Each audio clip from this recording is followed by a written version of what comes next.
Let's start the session by chanting Namo Tassa. Namo Tassa Bhagavato Arahato Samma Sambuddhassa. Namo Tassa Bhagavato Arahato Samma Sambuddhassa. Namo Tassa Bhagavato Arahato Samma Sambuddhassa. All right.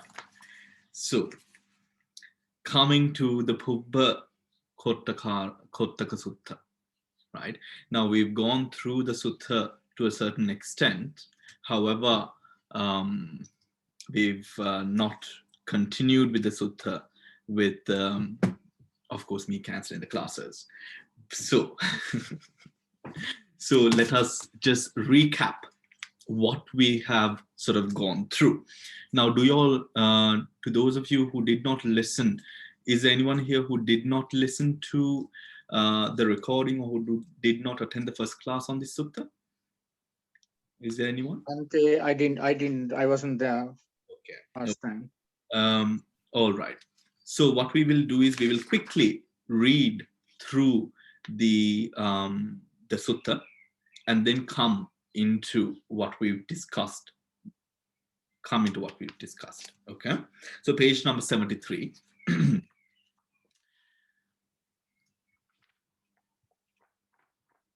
Page number 73. The discourse at the eastern gatehouse. Thus have I heard. At one time, the Blessed One was dwelling in the eastern gatehouse near Savatthi. There, the Blessed One addressed the Venerable Sariputta thus. Sariputta, do you have faith that the faculty of faith, when cultivated and often developed, has the death-free as its ground, the death-free as its destination, the death-free as its final goal? Death-free clearly referring to Nibbana, right?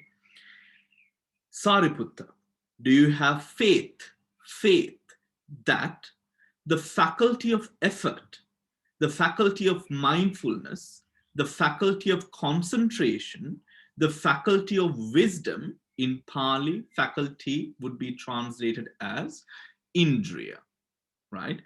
When cultivated and often developed, has the death-free as its ground, the death-free as its destination, the death-free as its final goal, right? As its final goal. Sariputta replies in this way, Bhante, I do not go by faith in the Blessed One about this.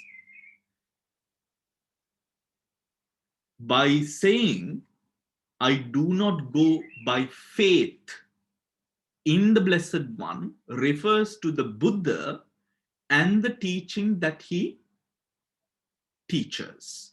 So referring to the Buddha and the Dhamma, right? The Buddha is the epitome of the practice, isn't it? Right?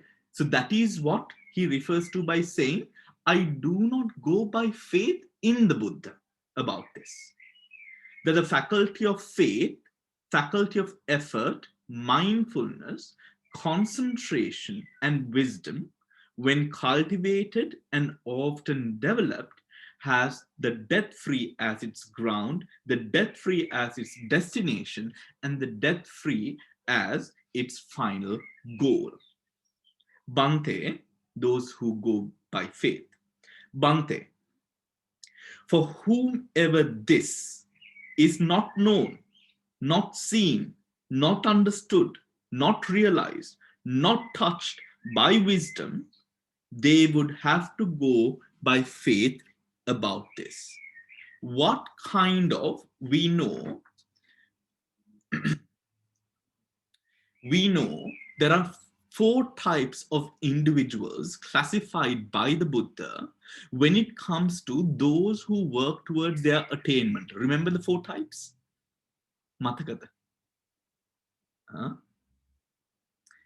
The first one is Uggatitanyu, Vipanchitanyu, Neya, Padaparam. The four types of individuals. What class of individuals did Sariputta fall into? The first one, the second, the first, right? The first one. Sariputta fell into the first one. Meaning, what does that mean? A person who falls, actually, no, we'll go into that section later. We'll go through the sutra first. Those who go by faith, Bhante, for whomever this is not known, not seen, not understood, not realized, not touched by wisdom, they would have to go by faith about this. This, what? This? The fact that the faculty of faith, the faculty of effort, the faculty of mindfulness, concentration, and wisdom, when cultivated, has the death-free as its ground, the death-free as its destination, and the death-free as its final goal. Now, when we say faith, using the English word faith, right, we must understand where the terminology comes from, which is very important, right? Now, when one would go deep into, now in Burma, usually, when we go deep into analysis of the Tipitaka, of the Dhamma, the Burmese often make, or, since the age of, if you ordain very young, which usually most of the Burmese do, from the ages of 10, the monks and nuns, the young ones, are asked to memorize and learn the Kachayana, the Moggallana, which are Pali grammar books, right? Sarasare lopang vaparo asarupang kwacha samannang yutte digang asova pubbocha par. All of that, those are what? Those are the stanzas of stanzas in the Kachayana, which is all about Pali grammar laws. Pali grammar laws, right? Now they go even deeper. Why? To understand the proper terminology and the way the different words are used, especially when it comes to commentaries. Now, it is very well known within monks who learn that reading the Tipitaka in Pali is not difficult. What is truly difficult is reading the commentaries. Why? Because now, for example, you would take, okay, reading a novel, a storybook of sorts, right? Quite, fairly understandable, isn't it? But then let's say we take a legal document, very technical, isn't it? Very technical. Yeah. And when you sort of go through it, you might sometimes even wonder, is this, what is this? Right? It is so technical.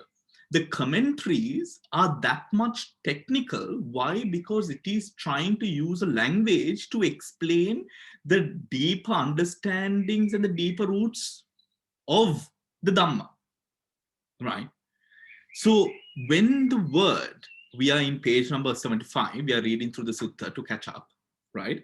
When we go through when we hear this word faith, we will come to it. But when we go through this word faith, Shraddha would be categorized into two parts, Amulika Shraddha and Avichappasada, right?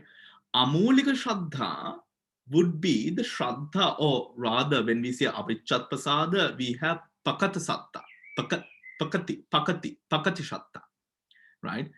Which is now, for example, take it like this. Okay, one of my cooking examples, okay? So, you're baking a cake. You don't know the technicalities, right? You don't know the technicalities of a cake. You take a simple recipe and you bake it. Sometimes the top of the cake burns, so it sort of, expands too much that the top sort of breaks apart, right? And you go through all of these things you experience, and then what do? You do not know the technicalities of baking. So what do? You bake it again and again and again and again and again, hoping that one fine day you will get the perfect cake. Right? Isn't that's what we do? Isn't, I mean, that's what I've done, right? Not understanding, the technicalities of, baking a cake, right? But when you understand, if you ask a professional, let's say you ask a chef, a baker, he or she would tell you exactly what is wrong with the process. The cake has expanded too much. What could be the problem? Maybe the oven is too hot, right? Reduce the temperature, all these technicalities. So now apply that to the practice. We do not know what exactly the mechanism is. We do not know what exactly is entailed within the practice to an extent where we now, hoping that it will one day be all right, we follow, isn't it? Right? That is what is referred to as that Pakatisatta. But avicca pasada is the Shraddha together with Shraddha together with wisdom. Now, when these two work together, now that is where that true sense of learning comes, right? True sense of learning comes. We are going to go into it, right? But understand, when Venerable Sariputta says faith here in his response to the Buddha, he is referring to that baker person who bakes without knowing the technicalities or the ins and outs, or without truly understanding the process. Do you understand? He's referring to that kind of an individual. Because why? He's the first type, is Ugatitanyo, right? His forerunning mental capacity allowed him to attain Nibbana through what? Dhammanusari, which is highly intellectual, right? And highly backed and supported by the Indriya Bala of wisdom. The ability to discern the practice as and when it appears. As and when it appears. We would often find practitioners nowadays with the warm heart of piety practice, with faith in the Buddha, and that what the Buddha taught is true. However, Venerable Sariputta was entirely different. Why? Because he did not approach the teachings in a way where he followed or believed in the teachings just because the Buddha taught it. Because remember, he came from another eminent teacher of the time, wasn't it? He himself and Venerable Moggallana, the two brothers, sibling-like, not true brothers, friends, left their teacher in hopes of gaining high spiritual order. So he was clearly not the one. He was not there to believe. He was there to truly find and excavate what they were looking for. Remember the story of Sariputta? They were partying and enjoying themselves. And then as time passed, he thought, as the days passed, he thought, my gosh, it's the same thing, isn't it? In 100 years' time, all of these people enjoying themselves would be dead, including myself. So what is it that is truly there to enjoy right here? Right? So we must understand that context by which Sariputta, Venerable Sariputta, uses the word faith here. Right? Uses the word faith here. We should not clearly just cut the throat of faith and say, no, I don't need faith. No, he is referring to a very particular type of faith, which is that faith in the teachings without truly knowing the teachings. right? Moving on. By those who go by wisdom, right? Now, this is Sariputta. He went by wisdom, remember? Yeah? Uggatitanyo. But Bante, for whomever this is known, seen, understood, realized, touched by wisdom, realized, touched by wisdom, they would have no uncertainty, no doubt about this, that the faculty of faith, effort, mindfulness, concentration, and wisdom, when cultivated and often developed, has a death free as its ground, the death free as its destination, the death free as its final goal. Right? The death free as its final goal. Example: when a person living with a sense of awareness, mindfulness, sati, understands or observes the arising of craving towards an object. Upon understanding this immense fire, this craving that has now arisen in the heart of the individual, he understands that this is truly just a fire. In understanding that this is truly just a fire, he now has the capacity, the ability to go beyond that, to now quench or to extinguish that fire. But often, the people who do not or lack that sense of awareness would not see this aspect of fire, rather, they would see the object and the necessity of the object. But the person who knows the mind, sees the mind, understands the mind, a mind touched by that element of wisdom understands, no, it is not the necessity of the object, it is that fire of craving that has arisen in my mind.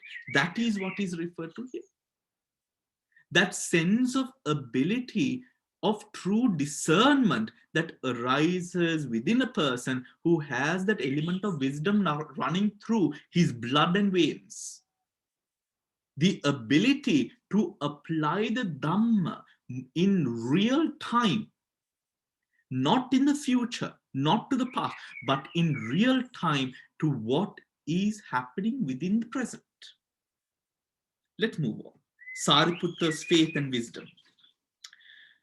I am one Bhante for whom this is known, seen, understood, realized, touched by wisdom. I have no uncertainty, no doubt about this, that the faculty of faith, when cultivated, the faculty of effort, mindfulness, concentration, wisdom, when cultivated and often developed, has the death free as its ground, the death free as its destination, the death free as its final goal. I am not one who has no doubt. I do not have uncertainty, nor do I have any doubt. The Buddha's endorsement, good Sariputta, good. Sariputta, for whomever this is not known, not seen, not understood, not realized, not touched by wisdom, they would have to go by faith in others about this, right? What does going in faith about others mean? That person has done it, so maybe I should also be able to do it. That person has attained enlightenment, so I should also attain enlightenment. Remember that Saddhanusari Pudgalas, right? Are they not the ones who have to spend most time in samsara in the process of enlightenment? Yes, right? They have to spend a lot of time perfecting the perfections, discerning Dhamma in order to then now be able to attain enlightenment in samsara. Right? We'll be coming into that, right? That they would, and others, that the faith, that the faculty of faith, effort, mindfulness, concentration, wisdom, when cultivated and often developed, has a death free as its ground, death free as its destination, death free as its final goal. But Sariputta, for whomever this is known, seen, understood, realized, touched by wisdom, they would have no uncertainty, no doubt about this, that the faculty of faith, effort, mindfulness, concentration, wisdom, when cultivated and often developed, has the death-free as its ground, death-free as its destination, and the death-free as its final goal. Now, what is the Buddha and Sariputta speaking about here, right? Now, we know that the 5 classifications that we have within the sutta, right? Faith, effort, mindfulness, concentration, wisdom is what we know as the 5 faculties or the pancha indriya. The pancha indriya is, now do you think the pancha indriya is that which is there all the time? What do you think? Think about yourselves. Hemamali, you want to say something? Unmute yourself, please. It has to be developed, Bhante. So is, okay, if it's developed, is it still there all the time?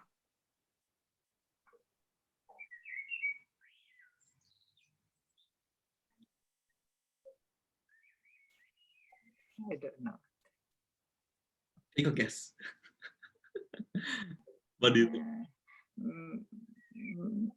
Maybe there, but you have to realize that it's there. You have to be mindful and That's true. Yes. yeah. It's there, but we had to realize that it's there. So we had to, in one way or another, it's like, okay, you have this some sort of apparatus in your house. You now, most of, I'm guessing that you all are not in your kitchens right now, but in the kitchen you have a kitchen knife. It's in your house, but you had to go grab it. But what does that essentially say? That the kitchen knife is truly, yes, it's in your house, you can go grab it, but it is not there with you all the time, right? You have to practice it. I mean, continuously. If you practice faith, I mean, all this, and then you can develop it more. However much you develop, good. I mean, yes, Devika, true. However much you develop, Indriya will not be with you all the time, right? Bhante, you have to be fully aware of it. If you are not aware and if you are not mindful, then whatever is even there, you don't, you're not aware of it. But if that's why in these 5 faculties that the balance, the mindfulness is so important. When they are in balance and when you are fully aware, that's when all these faculties can come and they can become the balance, the power to keep on later on developing them because you're aware of them. About it in this way. Let's say you have a weapon in the house. Now let's say, okay, if a person, if a burglar, or you hear some movement in the house downstairs after you have gone to sleep, you will take something, isn't it, to your hand and then slowly go downstairs to see is there someone in the house to defend yourself. Now, that is, you pick up something just, out of a movie. Let's say you pick up a bat, for example, right? And then you have someone who is strong, who has muscles, who is strong, who knows karate or martial arts or whatever it is. He doesn't need a bat. Yes. Apply it in that way. Indriya is like that bat. You have it, but you have to pick it up. However, Bala is like that strength you can hold any time. That is how Indriya is good. It's a part of the practice. But when Indriya has been actualized, it transforms into what we call Bala, which is now yours. Do you understand? Yes. Apply that to Vipassana. When the mind, now we have unstable, restless mind sometimes, or most of the time when we meditate, we know that thoughts come into the mind. when thoughts come into the mind, we often have to, maybe sometimes if it is an aggressive thought, where it doesn't go away, you say, okay, this is impermanent, this is impermanent. Do you understand? You now, like you use that bat, now the vipassana is like that bat that you pick up. But to the mind that has that bala, that knows, that mind is by now, through a bit of training, the mind comes into a situation where it has the ability to naturally know in its cognitive element itself that this thought that has arisen is impermanent. Hence, you don't feed the thought, as I often say. You do not feed thought. Do you understand? That sense of bala there, right? That sense of bala. Now, because there are some people who have not attended the first class, right?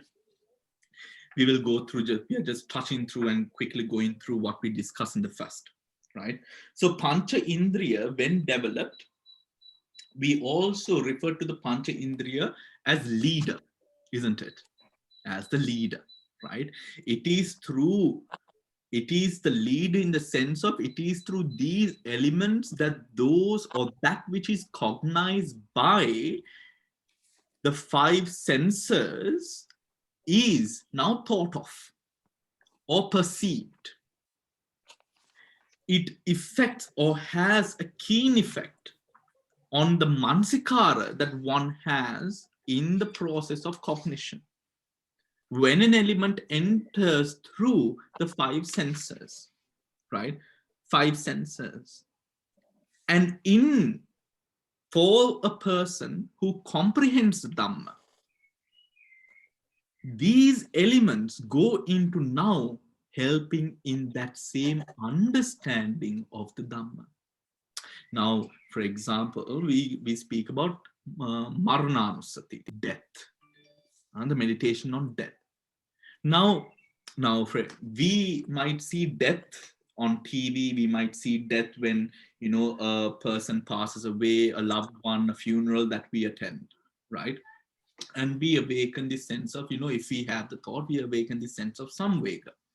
But you take someone like a mortician, or let's say a person, a doctor who deals with a lot of death, not all doctors or, doctors just because it is their profession are not enlightened, right?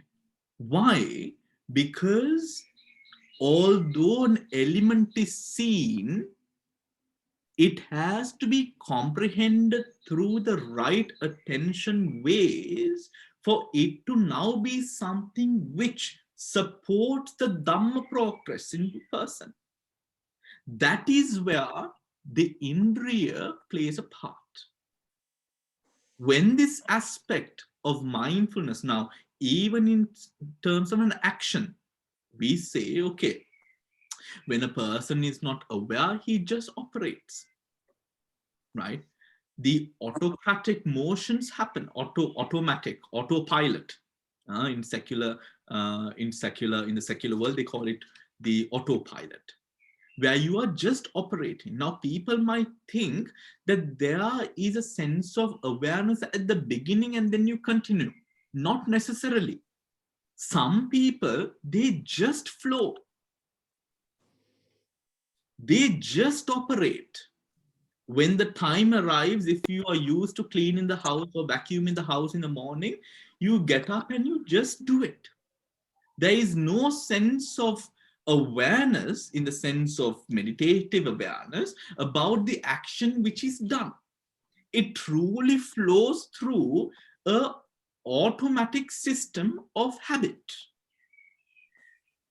That is where the leaders come in, right? That is where the leaders come in. Okay, moving on to 64.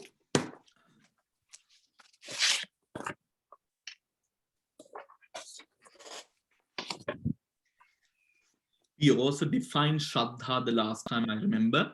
Satta. Satvya dharne kirime shraddha. Satvya dharne kirime arthen shraddha. Meaning, understanding that which is the truth is, or beholding that which is the truth is shraddha. Sat plus dha, right?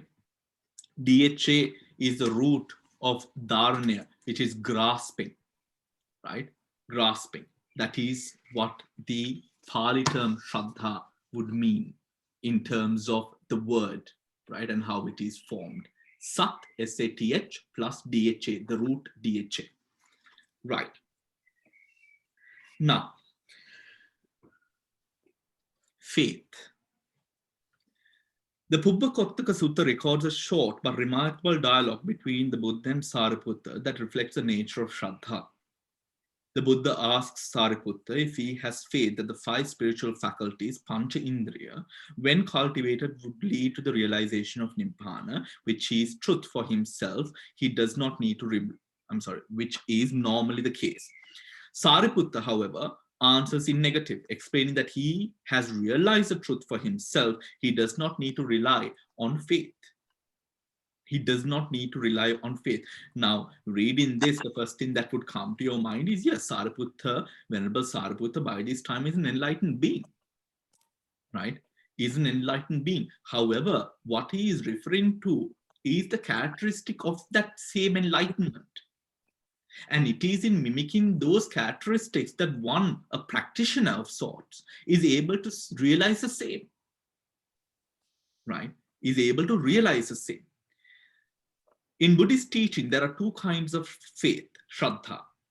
Rootless faith, amulika shraddha, and faith in a good cause, akaravati shraddha. Amulika shraddha, baseless or irrational faith, blind faith, and faith with a good cause, akaravati. Faith founded on seeing, also called wise faith, avecchapasada, right? Avecchapasada. Avecchapasada is the word which is often used when faith mixes with panya, right? When faith mixes with wisdom, we use the term avecchapasada. Is that understood, right? Now, when we say avecchapasada, always remember that avecchapasada is often a state where the faith is further polished, right? Further polished by both, not just one, but by both, right? By both. Now, wise faith is synonymous with the second meaning, faith with a good cause, right? Faith with a good cause. Amulika faith is based on what is not seen, not heard, not surmised. Surmise, is that the word to pronounce it? Surmised? Surmised, okay. Right? Unsuspected. While the former, negative faith says, believe that you may understand. The latter, positive faith says, understand that you may believe. Do you understand the difference? Right? Again, while the former, negative faith says, believe that you may understand. The belief comes forward. The belief is the predominant factor here. The other says, understand that you may believe.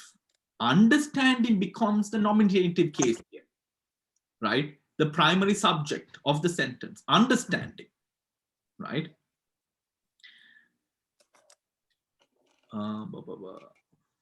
Yeah. However, as we shall see below, there is another kind of positive faith, that is affective faith. Affective faith. Lady Searo speaks of 2 kinds of faith: ordinary faith, pakati shraddha, and faith through cultivation, bhavana shraddha. Ordinary faith is mainly based on giving and pious acts, right? On pious acts, which can either be wholesome or unwholesome depending on the intention. Now, ordinary faith can also be connected to behavioral patterns learned through culture, society, learning, parents, the way that you have been brought up, all of that, right? All of that. But remember, just because a person might behave or act with manners and good decorum necessarily does not mean that the person effectively has compassion, isn't it? Right? It does not mean so. But the person is well behaved. Is that understood? So ordinary faith also attribute to that kind of a person who enacts or behaves in a manner because that is what one knows and has learned as a way of proper behavior, right? Not even as proper behavior, as behavior, right? Now, as behavior, that is, I think, clear, no need to go more into it, right? Ordinary faith is mainly based on giving and pious acts, which can be either wholesome or unwholesome, depending on the intention. Faith through cultivation is founded on mindfulness practice and meditation, right? Mindfulness practice and meditation, and is always wholesome. Rupert Gethin too speaks of two kinds of faith, cognitive and affective. Faith in its, so this is what Rupert says, faith in its, he was with the PTS as well, faith in its cognitive dimension is seen as concerning belief in prepositions or statements of which one does not or perhaps cannot have knowledge proper. Again, faith in its cognitive dimension is seen as concerning belief in prepositions or statements of which one does not or perhaps cannot have knowledge proper. You know, for example, let's say, you know, we speak about sunyata, isn't it? But shunyata is not something that we have properly. Why? Did I say something?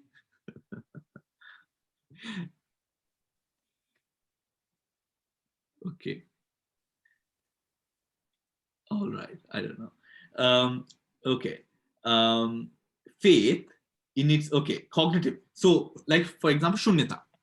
Now, when we say shunyata, now shunyata is something that none of us have seen.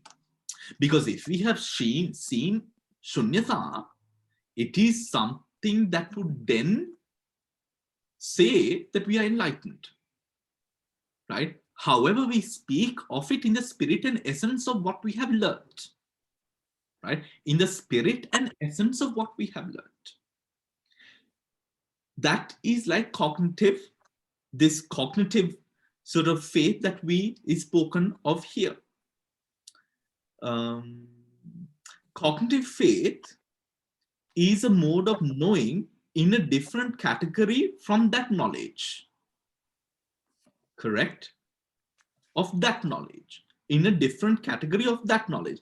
Faith in its affected dimension is more straightforward, is a more straightforward positive response to trust or confidence towards something or somebody, The conception of Saddha in Buddhist writings appears most, if not entirely, affective.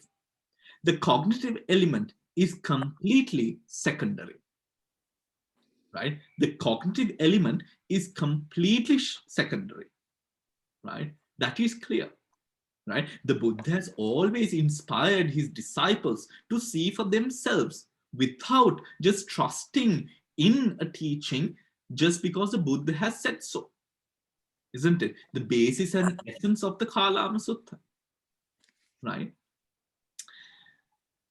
If we examine the three sets of definitions, some important connections can be found. Lady Sayadaw's notion of ordinary faith may include rootless faith or cognitive faith. Again, if we examine the three definitions, some important connections can be found. Lady Sihardo's notion of ordinary faith may include rootless faith and or cognitive faith, right? A person who gives may, for example, do so blindly thinking it is good to give. We covered this in the Parami when I did this talk on Paramitas, remember? Right? Giving just because you think it's good to give never becomes a Parami. Right? Because that is rather, it is like flogging a dead horse almost, It is because what does that mean? Good to give. But the Buddha, through the sutras, always brings us to the reality of that current moment with regards to the ultimate realities. In that process, the paramitas are fulfilled. Right? In that process, the paramitas are fulfilled. A person who gives may, for example, do so blindly thinking it is good to give. Or this could be motivated by received teachings inducing cognitive faith, that giving out of fear, right? Or that such giving would bring joy in heaven. However, when one gives reflecting, this is the adornment of the mind, a support for the mind. This conduces one's mental cultivation and liberation, isn't it? Right? Because take a look at the thought there. Giving because it's good to give. Upon whose standards? Standards of the world. Giving out of fear. Fear for whom? Fear for the world. So then, now where is the attachment? The attachment is to the world. Isn't it? Is it clear? Right? Now when we are able to give how? However, when one gives reflecting, this is an adornment of mind. Now where is the attachment? Do you understand now? Is it clear? Is it clear why giving just because it's good is not a parami? Beautiful, isn't it? Beautiful, beautiful, Bhante. Yeah, it is so clear, the attachment doing a deed in terms of all the paramitas, perfections leads one towards enlightenment. Enlightenment is supramundane, beyond the world. Lokottara, lokaya uttara. Lokayen ethara wenna dharmeta kiyana lokottara. How are we going to, again, sorry, one who, so Lokottara is supramundane, one who goes beyond the world is one who is known as a supramundane being. To attain to that supramundane state, one's actions cannot be motivated by the world that one is now trying to get rid of. What is that? Right? It is almost as if, with muddy hands, you're trying to sort of wash a white cloth. It's not going to work. Right? It's not going to work. Now, this is an adornment of mind, a support for the mind. This conduces towards one's mental cultivation and liberation. Okay? The commentaries to the Mahaparinibban, next page number 65, for those of you who had just joined. The commentaries to the Mahaparinibban Sutta, the Bodhiraja Kumara Sutta, and the Padaniyanga Sutta. Yes, Mala, what do you want to ask? Bhante, I don't understand. Now, you say when you give, thinking that it's a support for the mind, you think it's good. But where does compassion come there? Because if you see a beggar and you feel sorry for the beggar and give something, and you're thinking of the beggar, feeding the beggar. But in this paragraph, it says, when I give something, I think this is an adornment for the mind and support for the mind. You're thinking of yourself. Okay. It becomes self if the mind is taken as self. Do you get it? Who says, it doesn't say here, it doesn't speak of a self. It speaks of a development or a cultivation of practice conducive to the mind. What is conducive to the mind? Conducive to the mind means that which brings peace, tranquility, samadhi, and all of the good aspects. And those good aspects are with wisdom, with faith, with virya, with mindfulness, with compassion. All of the bodhisattva dhammas. It doesn't refer to a person. If it did refer to the person, where does the person belong? If we die and go to, let's say, Paranimitta Vasavatya, do we take this body? We do not. Are we the same person? The Buddha says we are not the same person, neither are we completely different. We go through a sense of, it's a different person. But we do have our sort of ways of behavior and all of that. Those are the mental cognitive attachments that we have on an anusaya level. However, we leave the body behind. This body is what we see as self, as the person here. Mala is this person who looks like this. Bhante is this person who looks like this. But that is not what the sutta is referring to. Is that clearer? It is referring to the states of mind, which in its process itself, when a person is able to bring themselves to think in that level, that person already has cultivated to a certain extent and is equipped with the tools of mindfulness, strength, forbearance, patience, compassion, and those elements are within that person. The mind is not to be taken as Atma. When we take the mind as Atma, now it is worldly, and now it is no longer a parami.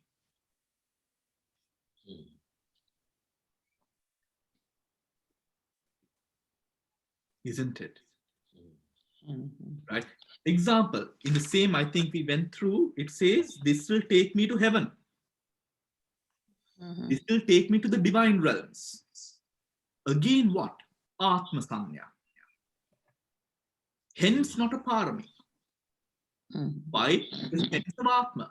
Here, it is not the cultivation of the person. It is the adornment of mind through those factors and qualities of enlightenment, which in its aspect has a sense of non-self. When a mother who is hungry only has enough food for one person, remains to be hungry and feeds a child, there is a sense of non-self there. Right? For a person who's cultivating the practice, right, wholeheartedly, the mother unconditionally, wholeheartedly doesn't even doubt the fact, I'm not going to eat tonight. This food is for my child. With no doubt, no sense of second thought, it is for the child. She doesn't even think about the food. That is that sense of selflessness. And here it is not referring to the Atma, it is referring to the sense of Anatma. Is that clear? Yeah, thank you. Yeah.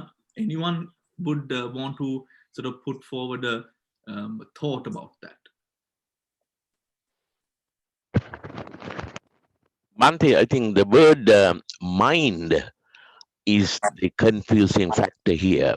Absolutely. Absolutely. And in this, going to go into that as well, actually, I think, Yeah, yeah, about the terminology, right? yeah, that's right. Yeah, Because yeah, because I mean, we are using a very mundane language to explain something quite supramundane and otherworldly almost, isn't it? yeah, that's right. Yeah, yeah, yeah, Why I started by saying, Damsiri, about the Kacchain and the Mongalan and yeah, this learning, because it's very important to understand this terminology. A normal person who has not, every for example, every Sri Lankan has, or Asian, mm, from a Buddhist country, has heard the word Shraddha. mm, But how many would know the different categorization? yeah, yeah, mm, So the terminology is quite important in that yeah, yeah. understanding, right? All right, let's move on, shall we? Padma, you had unmuted your mic earlier. Yeah, I was just looking for an example, but I think you gave one with the mother giving the food to the child. So thank you. Yeah. Okay.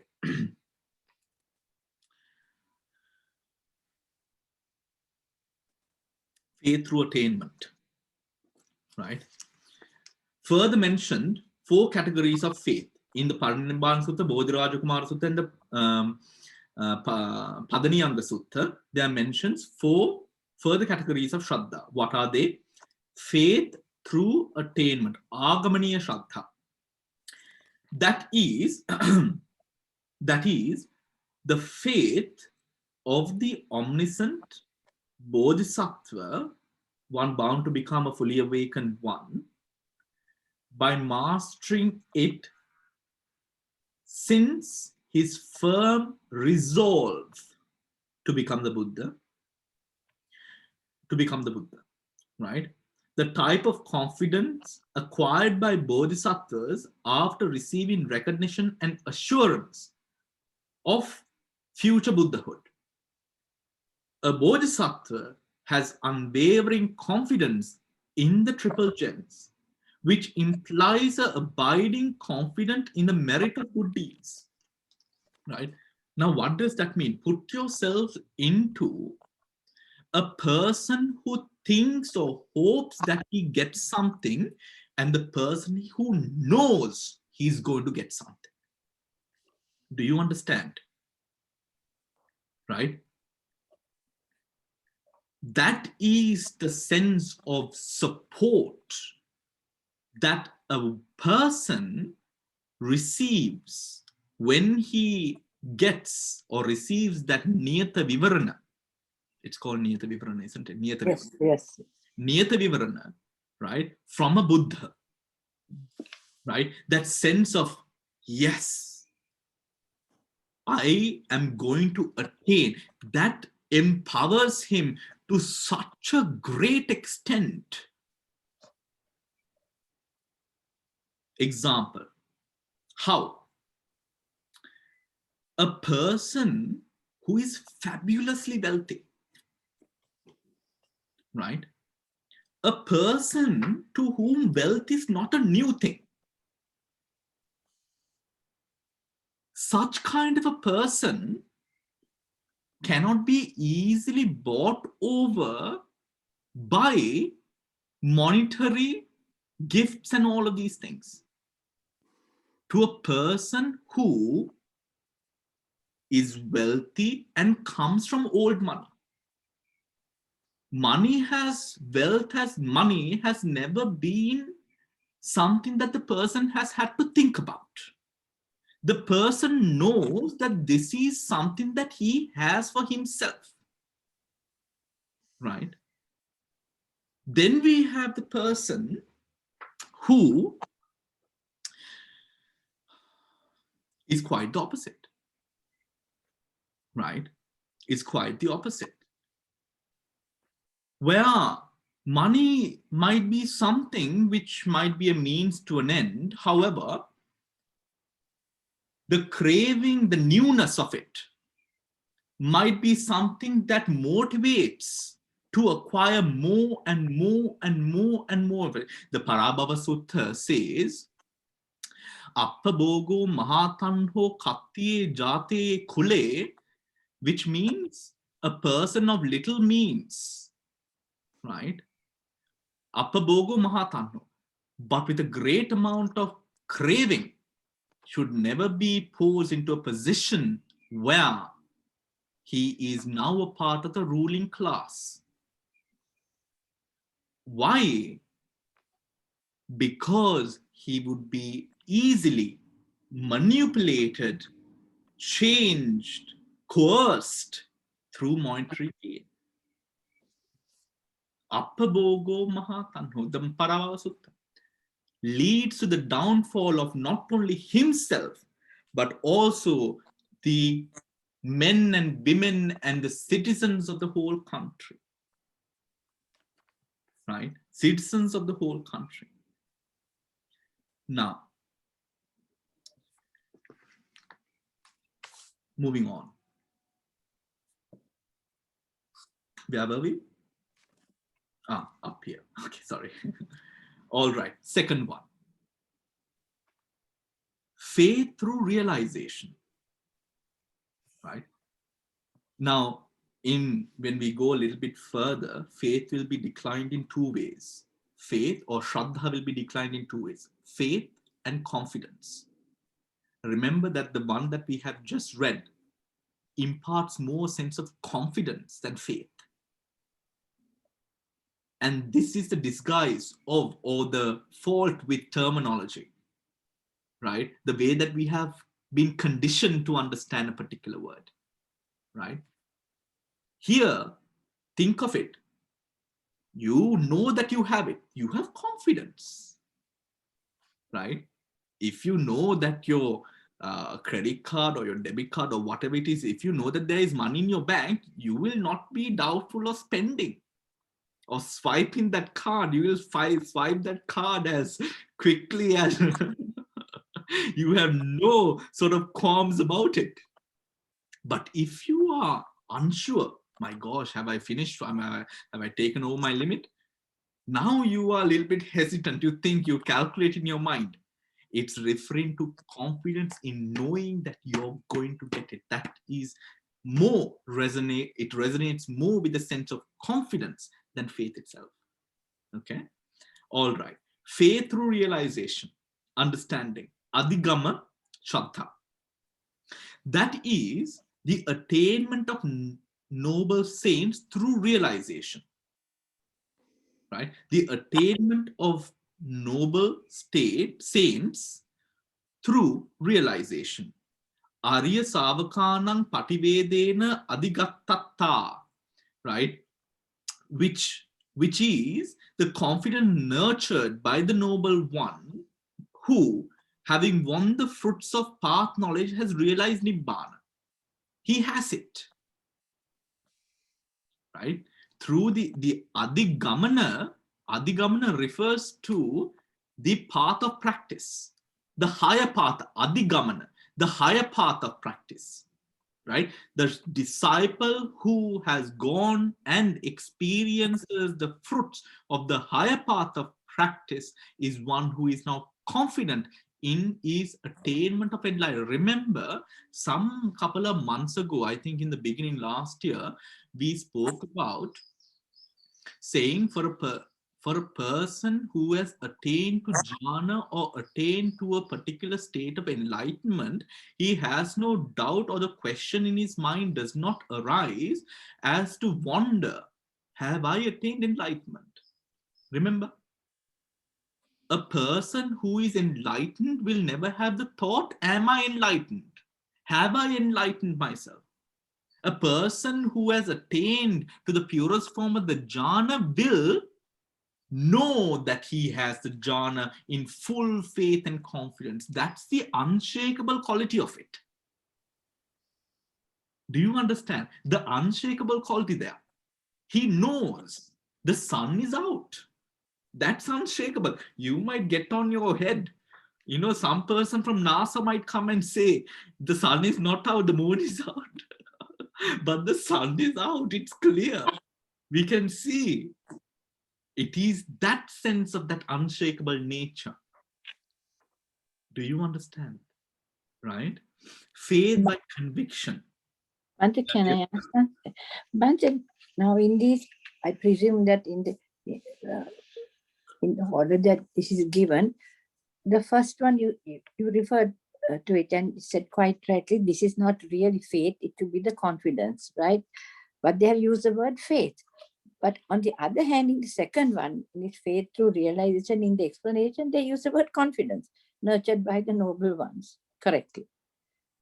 So I'm just wondering, why did they use in the first one the word faith when it is a bodhisattva becoming, but when it's an arahant who is following the Buddha's teaching, then they use the proper word, that it's confidence.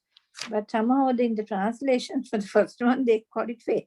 Yeah, this is to denote getting something and having something.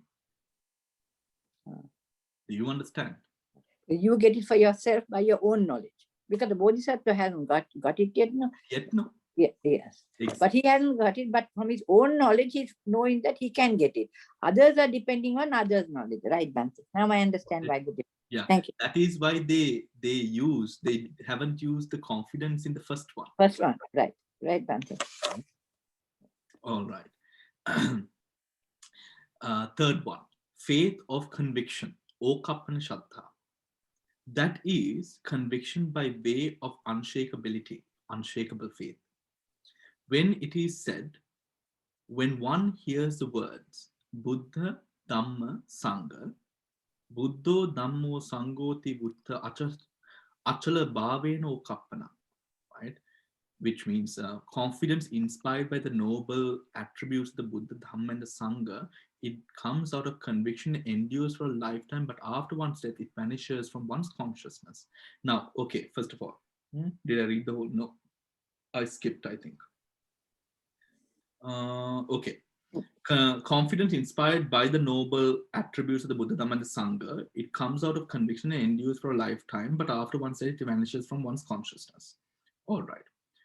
Now, Buddha, Dhamma, and the Sangha, right?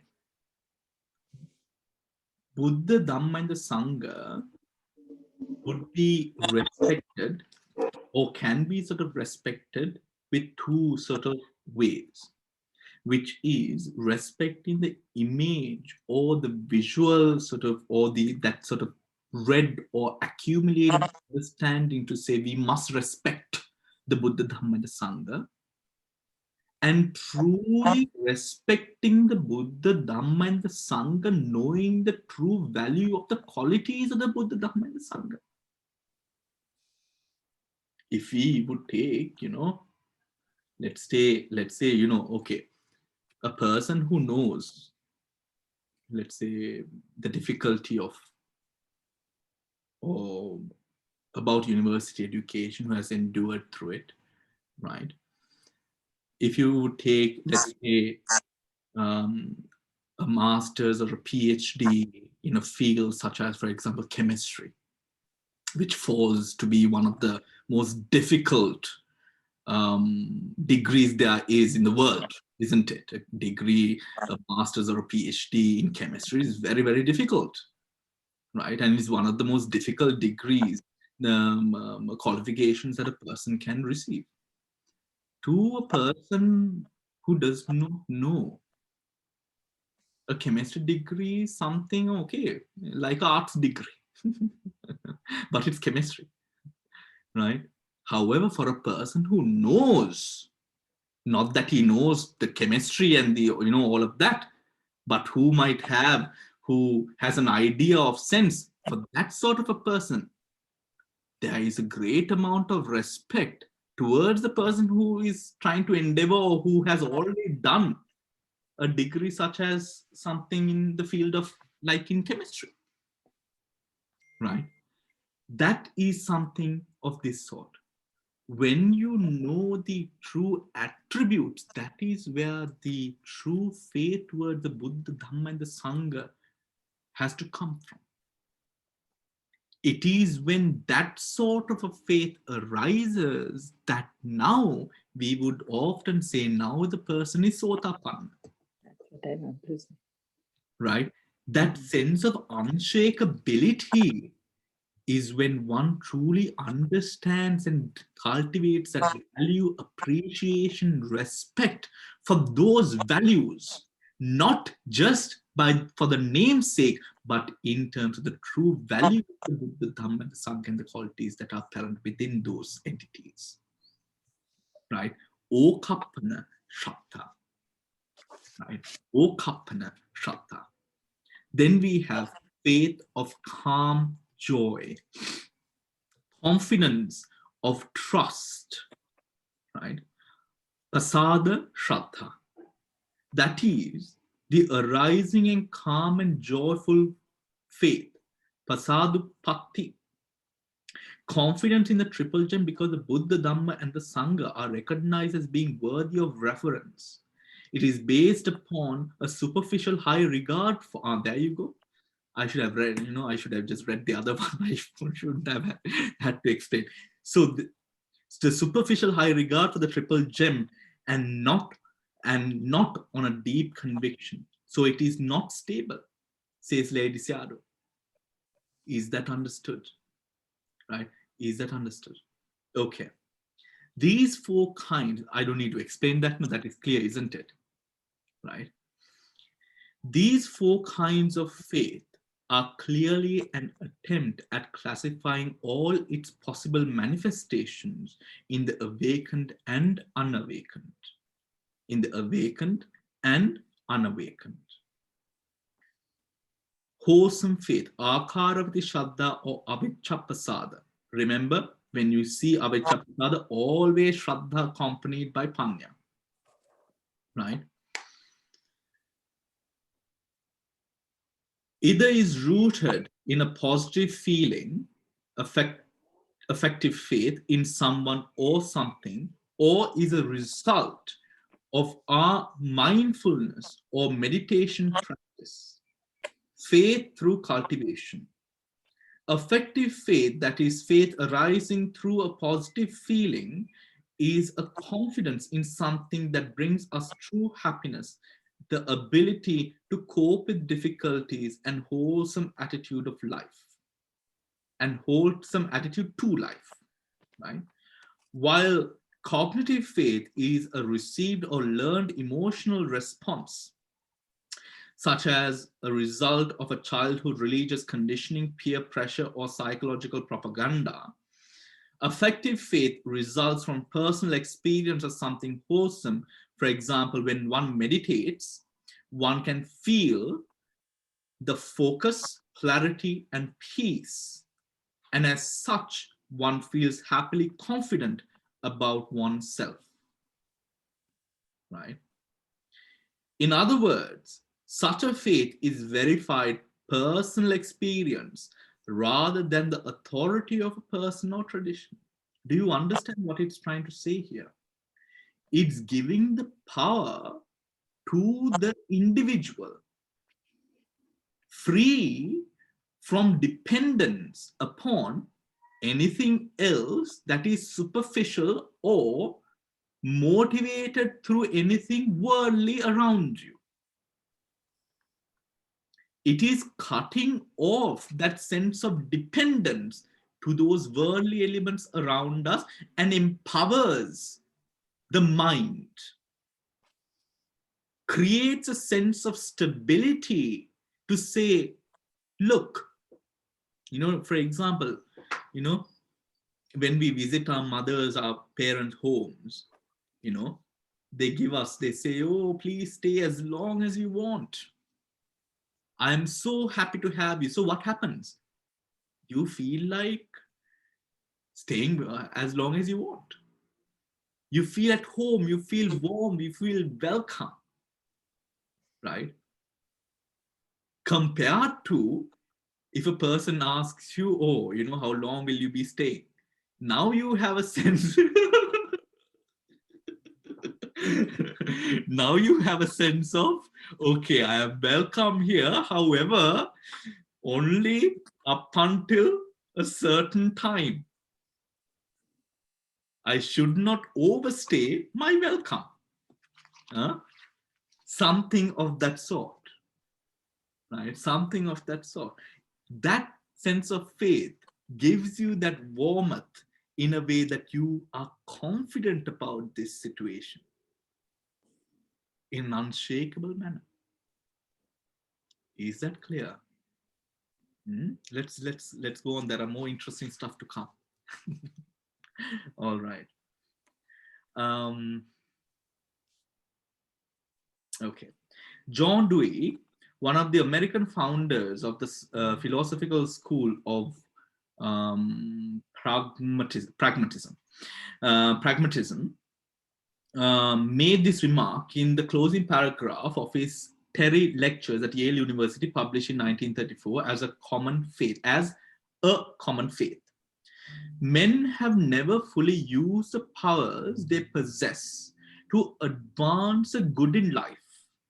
Men have never used the powers they possess to advance the good in life, because they have waited upon some power external to them and to nature to do the work they are responsible for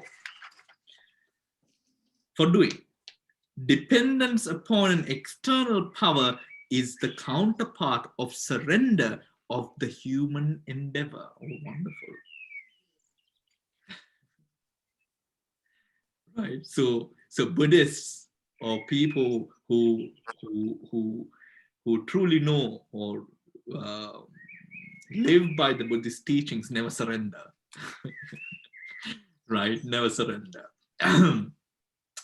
Faith arises through direct experience, right? Faith arises through direct experience. That is, faith arises through the direct experience of living. That is, understanding. The nature of suffering in this connection, the Upanishad Sutta, something before we go, we should also sort of say this. Remember how we got here. Do not forget how we got here. How did we come here? We came here through the Indriyas. Right?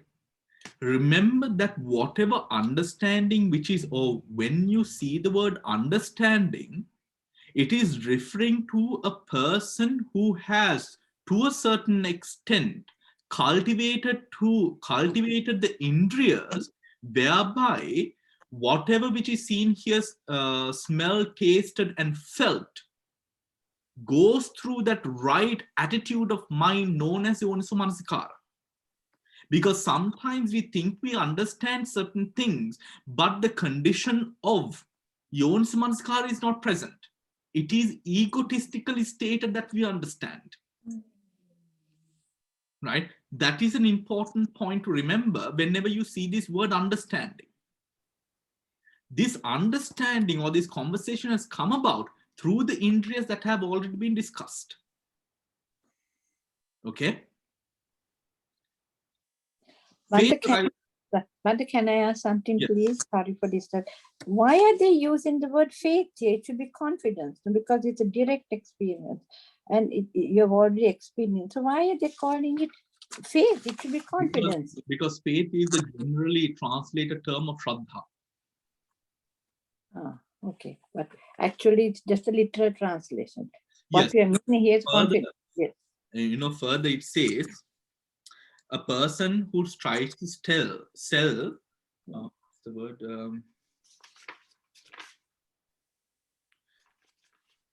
It says here, now, the example is, we'll take, for example, Mahayana, right?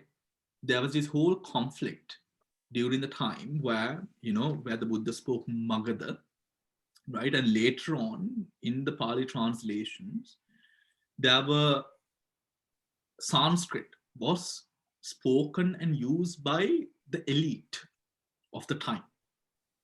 Pali was the common language, right? Part of society thought, because the teachings of the Buddha are so valuable, it should be inscribed in Sanskrit. Then the other part, Abhayagiri and then what's the other one? Jetavana? No. Abhegiri and the Maha. What Damsiri? Abhegiri and the Mahavihara. The Abhegiri, the Mahavihara maintained, the Abhegiri maintained that they want to, that it has to be Sanskrit. Mahavihara said no. Why? Because the common language of the time was, the common language spoken by most at the time was Pali. Right? By Pali. So what happened?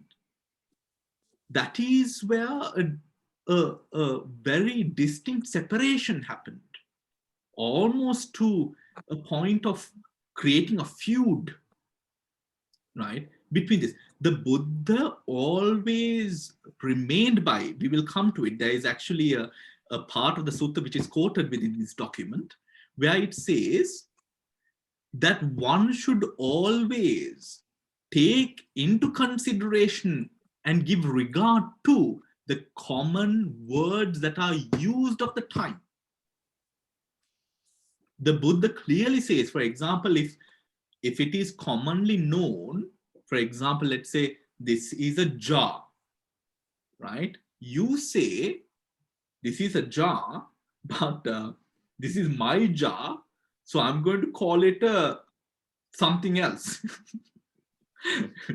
But really, this is a jar. Right? The Buddha denounces the usage of anything else. Why? Because this can be understood by everyone to be what it is if the word jar is used. That is why faith is used here. You understand? Thank you, Ben. Thank you. Yeah, too long of an explanation. No, okay. Sorry. All right, let's go.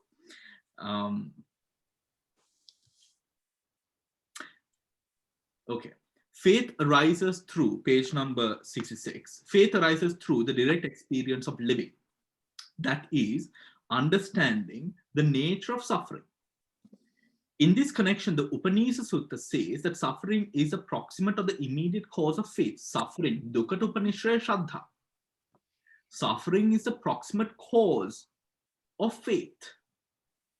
Here, one does not own the suffering, own the suffering, that is, does not think of it as I, me, or mine, that I am suffering, or someone is causing me suffering, or this suffering is mine, but that it is the nature of life to be painful and unsatisfactory. Seeing this lack, one is motivated to work towards betterment. Seeing that lack, one is motivated towards betterment.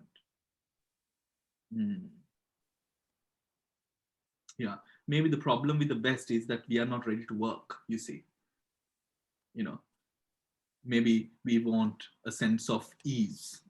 So we need, easy sort of feelings. We are not prepared to work, which is often what we might sort of say to the youngsters at the time as well. Some would often say, we are not prepared to put in the work required. We want easy money, fast money, right? So that we can live another life. So then, that sense of work is not there, right?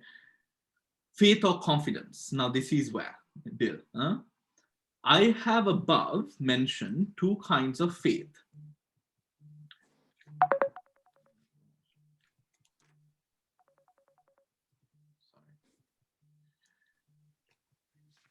Excuse me. අවසරයි ස්වාමීන් වහන්සේ මම ස්වාමීන් වහන්සේට ගන්න ස්වාමීන් වහන්සේ අවසර දෙනවා සන්නයි. All right. Sorry about that. I have above mentioned two kinds of faith. Rootless faith, amulika shraddha, baseless or irrational faith, blind faith, and two, faith with a good cause, akaravati shraddha. Faith founded on seeing, also called wise faith. It has been suggested to me that the former amulika shraddha could be translated as faith And the latter, akaravati shraddha, should be translated as confidence, right? Translated as confidence. Before we move on, right, in the sense of faith with a good cause, faith founded on seeing, one might think, okay, how does this relate to me? Because I might not see, I'm not enlightened. This is not about enlightenment. This is about proper discernment, right? Proper discernment. When we read a part of Dhamma, just like here, faith founded on seeing. When we see the word seeing, we see this word seeing, S-E-E-I-N-G, everywhere, right? Almost most of the suttas has this word, isn't it? Usually it refers to enlightenment itself, right? Aloku udapadi, light, the light arising. What is the light arising? The light arising is that attainment of enlightenment. Now, remember that seeing in this case does not essentially mean enlightenment. It means discernment.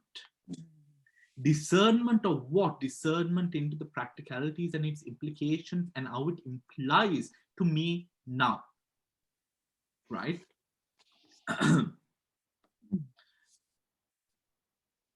Confidence should be translated as confidence. Some scholars and Buddhists regard faith as not being desirable as confidence. Often this argument is based upon the notion that faith has a theistic bias. The New Oxford English Dictionary gives these two definitions of faith.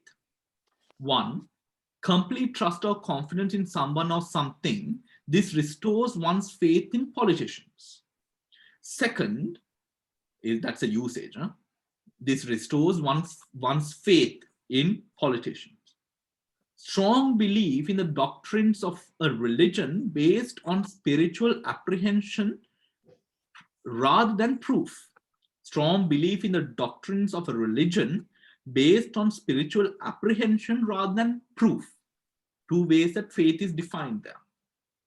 What traditional Buddhists generally find objectionable here is with regards to the second meaning of faith. That is, that a teaching is true or acceptable based on a dogma rather than on fact and good, right? We accept it just because maybe we hear that the Buddha has said it, right?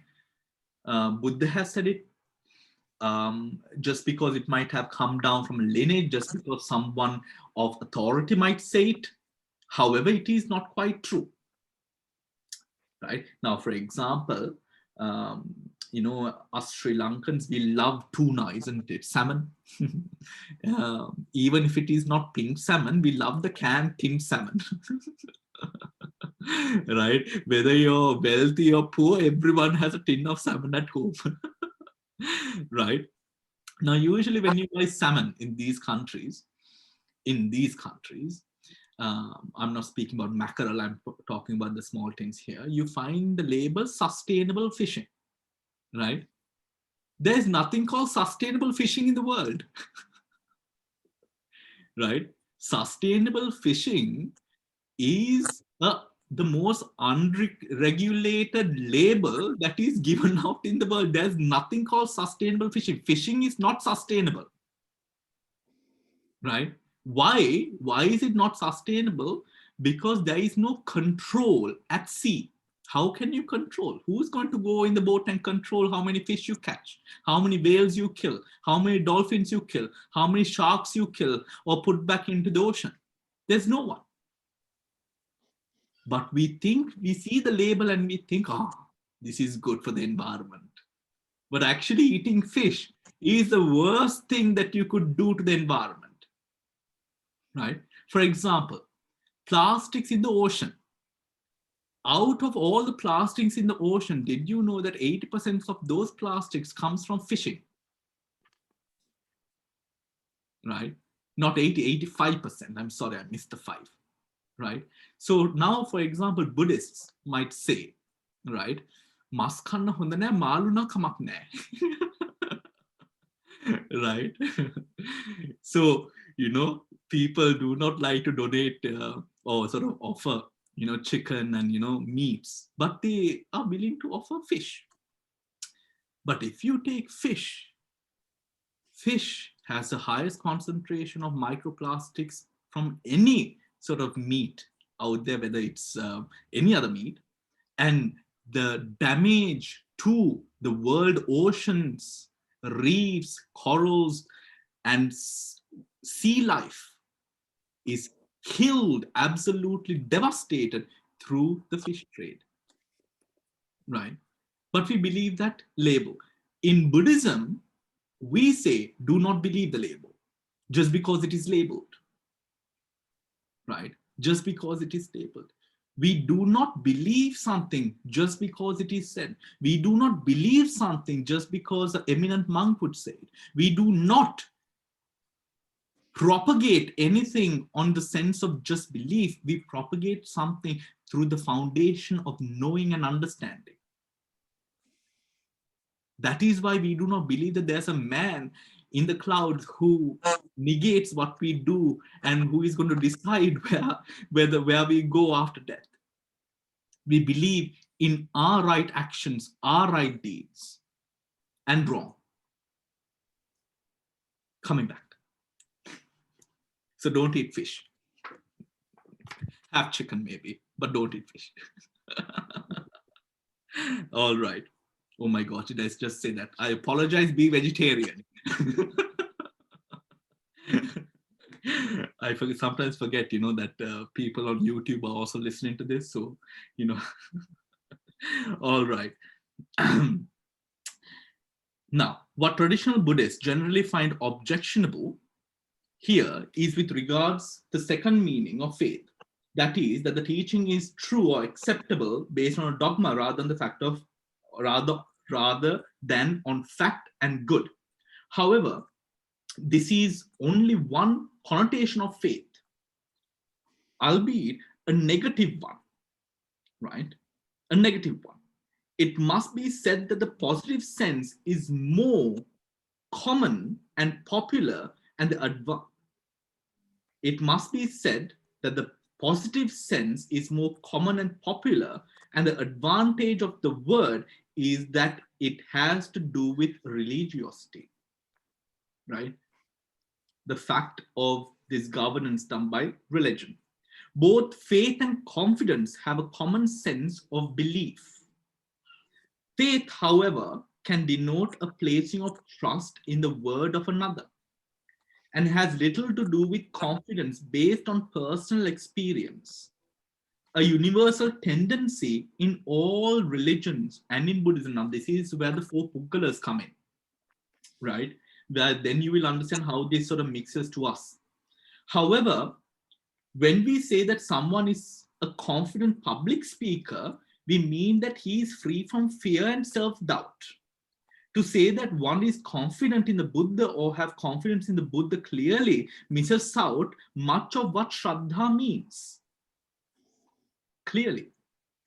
Shraddha in the Buddhist sense means faith, trust, confidence in one's self-liberation as reflected in one's clear understanding of the virtues of the Buddha, Dhamma, and the Sangha. Maybe this, not maybe, this is clearly the reason why many of the youth of the time is not attracted to traditional Buddhism and the way not traditional Buddhism, the way traditionals practice Buddhism, right? Because there is more sense of religion in that rather than a sense of understanding and true purpose, right? As such, we try to keep the faith, even in the face of difficulties, rather than keep the confidence in the theistic context. Keeping the faith connotes that even through present circumstances, even though present circumstances are trying, the future will be fine. How true is that? Right? How true is that? Dil, you don't think so? You don't think so? Why not, Dil? Tell us. If you have real understanding, of the real truth, and then you practice it until then, of course, you know what things will be right or wrong. But if you just take that's true. the things that, but if you The just counterpart that it's referring Yeah. to. Yeah. No, it's Yeah. the counterpart that is Yeah. referring to where you don't have that understanding. yeah. Connotes that even through present circumstances are trying, the future will be fine. I mean, maybe this is why many Buddhists who are also influenced by Hinduism often seek protections and charms in order to reinitiate to the mind that it will be fine. Right? We seek ways that we can escape the present moment, because the present moment can be that much a part of suffering. In the Buddhist faith, keeping the faith means that from one's having tasted truth, one is unmoved by wrong views and pain. The usage of a word depends on its context. As long as the context is clear, its intended sense is brought out. This is more like, this reminds me of, practicing, sometimes people who meditate and who might practice, a complaint that they often sort of have is, Bhante, I don't do anything that is wrong. I practice all of that, but why does bad things keep on happening to me? Right?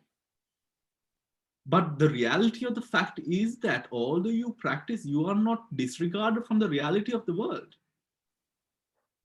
The practice is that which helps you to understand even further what that reality is, which is the fact that the world is in constant influx, is in constant flux. It changes.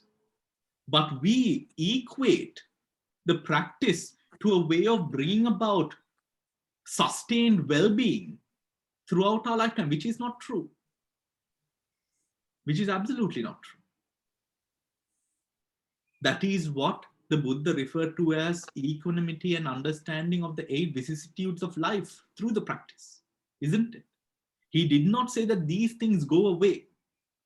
He said that one is able to face them as they arise in one's life with much more peace, tranquility, clarity of mind. But these 8 vicissitudes, even the Buddha went through them. Ninda, prasansa, sukhancha, dukkhancha, all of that, isn't it? Otherwise, one might subscribe to some Platonic form, like a Paramatma's term, existing behind the words form, some Platonic form existing behind words, that they have a definite and a fixed sense. Right? The usage of the word depends on the context. As long as I'm sorry, I skipped. The usage of the word depends on the context, on its context. As long as the context is clear, its intended sense is brought out. Otherwise, one might subscribe to some Platonic form existing behind words, that they have a definite and fixed sense with regard to the word faith and the usage of the faith. Right? Now, 8:35. All right. I would really love to go on, but next week, very interesting and exciting discussions and parts being covered next week. I absolutely love this sutta, actually. I think it is eye-opening in many ways, because we are so culturally defined and traditionally defined.